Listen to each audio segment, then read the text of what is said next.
Welcome, and you're listening to the One Man Wolfpack Review Show with your host, Carver Elias.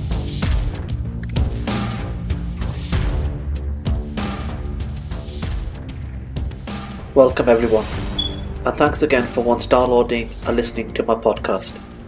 Today's episode we will be reviewing the movie Going in Style. Going in Style is a reboot of the 1979 movie that was originally directed by Martin Brest, and this new version is directed by Zach Braff, and it has probably three of the most iconic movie actors that we have today. We have the legendary and iconic Michael Caine, the equally legendary and iconic Morgan Freeman, who perhaps has got to have the best voice in all of entertainment, and Academy Award winner Alan Arkin. I think with Alan Arkin is that he's one of those actors that you may not recognise by name, but when you see his face you will certainly recognise him. He has appeared in many recent hits such as Little Miss Sunshine and the $1 Million Arm movie that starred John Hamm. So with all that being said, this is the spoiler alert. Now, I have to say, I absolutely love this movie. Now, don't get me wrong, it may not be the greatest comedy movie of all time, but it does definitely have a great story, coupled with amazing performances that I believe truly come together. And it gives this movie a lot of heart and humanity.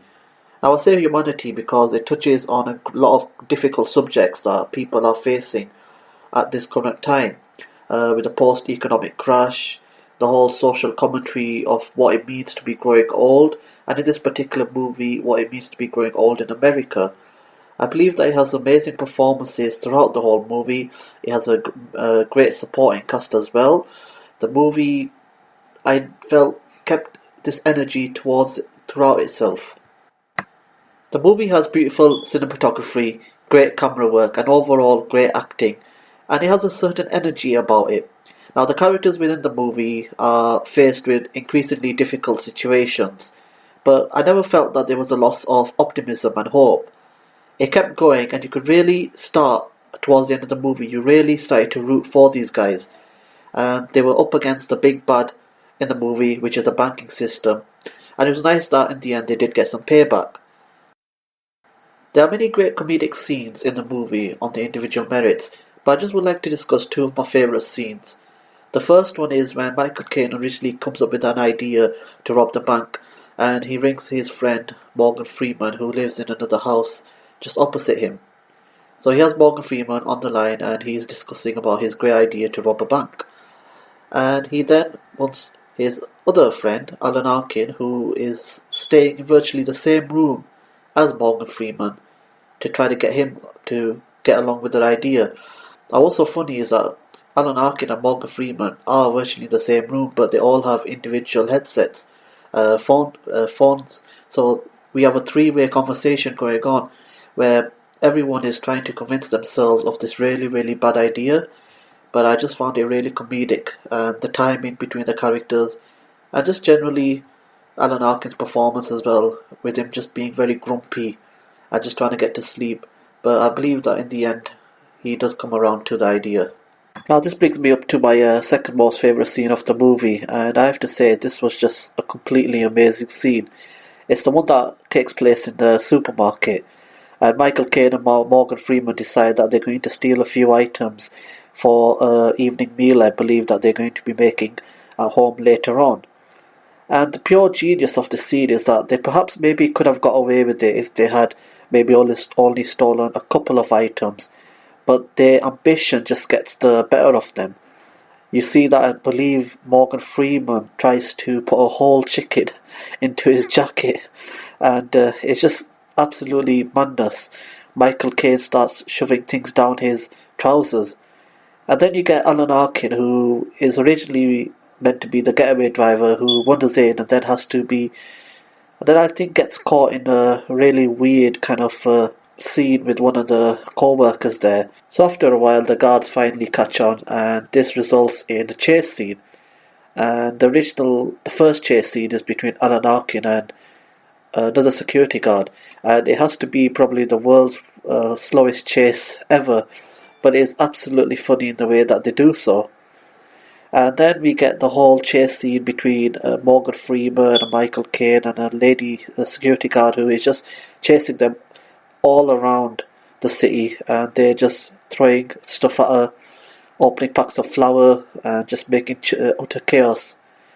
That was one of the most funniest scenes of the movie for me, and it was just pure comedy in my opinion. Another aspect that I really enjoyed about the movie was Michael Caine's relationship with his granddaughter. I think that there was great chemistry between them two, and it was just nice to see a big contrast between a young person and an old person. And it was just great, the banter that they had between each other, their love for one another. I really liked that scene.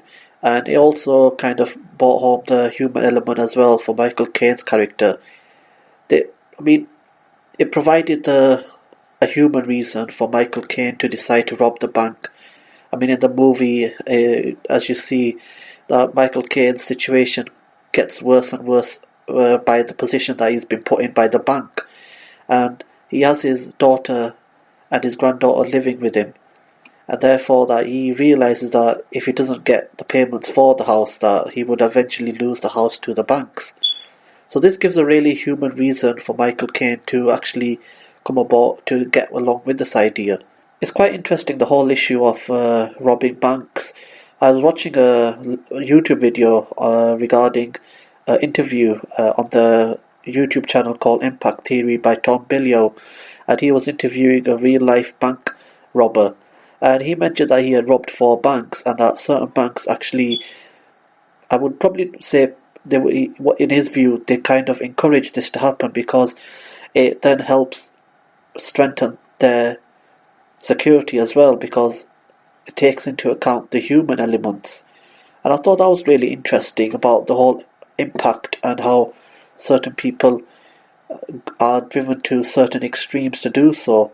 I mean, in this movie, I think it is a great social commentary about what it means to grow old and the whole banking system, and how it has impacted and affected a lot of people, especially after the economic crash that we've had a couple of years ago. What I really liked at the end is how they brought it all together, how they explained how they pulled off the heist. It was really great to see the level of planning that was involved, and I just love movies where you kind of just let them explain how they pulled it off. So I think in the end I really enjoyed this movie. I think that maybe perhaps it was maybe due to the circumstances in which I watched it. Coming into this movie, I had watched quite a few dark and depressing movies, and it was just a great change in just watching a comedy. It just felt good.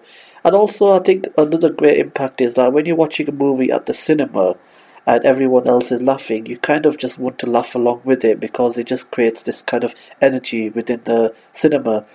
I think this is probably more relatable is when you're at home and you're watching something. Now, I'm not the type of person that normally laughs out loud if I'm watching a movie by myself at home, but I do love watching great comedies at the cinema. I think when you're around other people and we're all having a good time, laughing and enjoying what we're seeing and interacting on the screen, I think it just gives a greater level of interaction and elevates the movie. But with all that being said, I really did enjoy this movie. I found that the performances were excellent, the story, the moral behind it, even though it involved robbing a bank. But it was great crime comedy. I'm interested in probably perhaps watching the 1979 version as well now. And I really just overall enjoyed the movie itself. I think in closing, what I really would like to talk about is the whole discussion element of this. I think what for me was the most powerful element of the movie is that the friendship that we saw between these 3 individuals, these 3 actors. I think in life, the older you get, the more you are going to lose, the more you are going to endure loss in your life. And to have people around you that are there, that have been with you through the highs and the lows, the friendships that you make throughout life, and especially the friendships that I saw on screen were really impactful to me. And I think this is what the main emphasis that I took away from the movie, is that in life you can have great success, but I believe the true success is family and friends. And I just love the whole bond between these three characters. They love for one another, how they wound one another how they wound each other up. I just thought that was really impactful for me, and the fact that the power and importance of having friends. And I think if the older we get, the more we need to rely on our friends. I think that was really a key impact for me whilst watching this movie. I believe that we're living in a world now, especially with social media, whereby it seems to be that we are supposed to be more connected with one another than we have ever been at any other point in humanity. But I think for a lot of people, if I'm being honest, we still do feel alone at certain times. I think it's quite interesting, whereby if you were to take an example of London and Tokyo, these are two of the most busiest cities in the world. And if you were just to observe on a Monday morning the mass of humanity that you see just all walking around, travelling, commuting, you would think that how on earth could someone feel alone in that position? But most of the time, that's how we are. We just are getting from point A to B. And I think that social media has done a lot of great stuff, but it has also maybe affected people's friendships a little bit. For instance, I know a lot of people rather text than pick up a phone. And for me, I personally make an emphasis to actually ring my friends or get together in person, because I think this is really important. I think that we are moving in a new direction, but I think it's really important to maintain the friendships in our lives. And that's what I really loved about this movie, going in style. We had three really old school people in the movie who I guess maybe come from a different era, maybe a day and age whereby where there was a lot more maybe emphasis on creating deeper, meaningful friendships. But I really enjoyed that, and I think that's why when I went out with a feeling of the movie, it's just this friendship bond, and that's why I really loved the movie. I think in closing, I think it really made me think about the fact that how we treat our elders in our society. I live in the UK, and you hear a lot of stories about how old age pensioners are unable to afford to keep the heating on in winter, and it just seems to be that at the moment maybe society is letting down our elders at the moment. There's a lack of respect, and just generally I just feel that we should really have a little bit more respect and understanding towards these people. I mean, they've gone through the highs and lows of life, and I just generally do want to see a better care, better respect towards our elders. I think that they have a lot of wisdom for us. Now I'm in my late 20s actually now, and I love talking to old people because they have so much wisdom. It's like, for me, a great example is if you're reading a book. Now, someone who has written that book has taken hours and weeks, perhaps maybe months or years, in the case probably of George R.R. Martin. I'm not saying anything further to that, but these people have taken a lot of time to give information, and you can read that book in a couple of hours, and your mindset and your intelligence and your awareness is increased only through a couple of hours.